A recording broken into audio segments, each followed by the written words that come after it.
Allahu Rabbi, on va essayer de revoir la notion d'appartenance en révision vite fait, Inch'Allah Rabbi. Donc du coup, on avait vu premièrement qu'il y avait ce qui est appartenu. Donc comment ça se forme? On prend le mot sous sa forme définie. Donc alif wal lam, normalement pour dire rahmatu. Donc on enlève l'alif wal lam.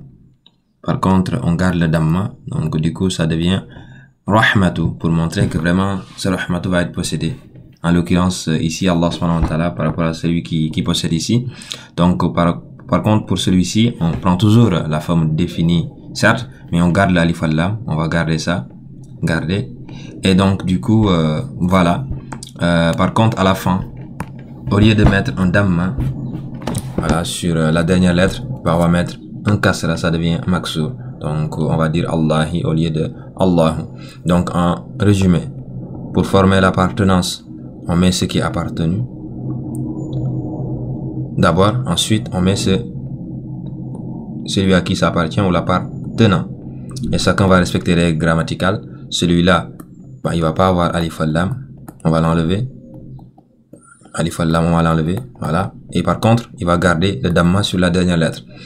Par contre, celui-là, il va garder, quant à lui, le alif wal lam. Voilà, comme on l'a gardé ici. Et par contre, le damma à la fin va devenir maksur, ça va devenir un kasra. Donc, en grosso modo, c'est ça qui forme l'appartenance en arabe. Bon, on va voir quelques exemples de tout ça pour que cela soit peut-être mieux cerné. Donc, exemple. Encore une fois, je m'excuse de mon écriture. Et voilà. Donc, ici, on a ki, ta, bu.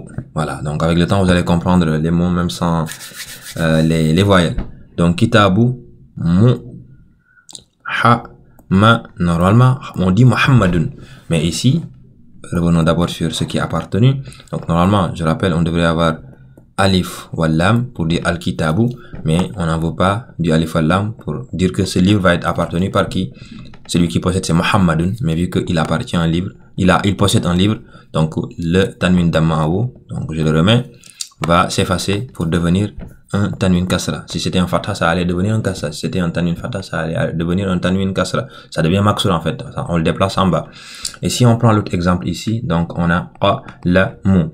Donc normalement on a al qalamu. Donc du coup alif al lam ça saute et on garde le restant avec le damma.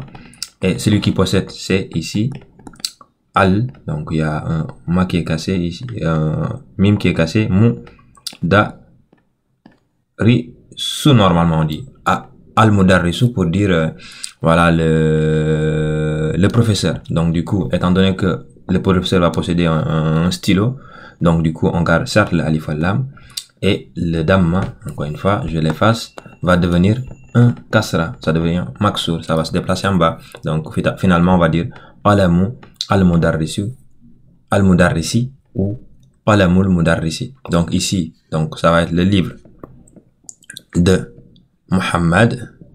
Ici, ça va être le stylo du professeur.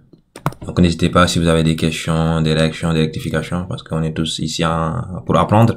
Voilà, donc, en attendant, prenez bien soin de vous. Et vu que j'envoie cette vidéo en vendredi, Yom Mubarak et à très bientôt, Inch'Allah Rabbi.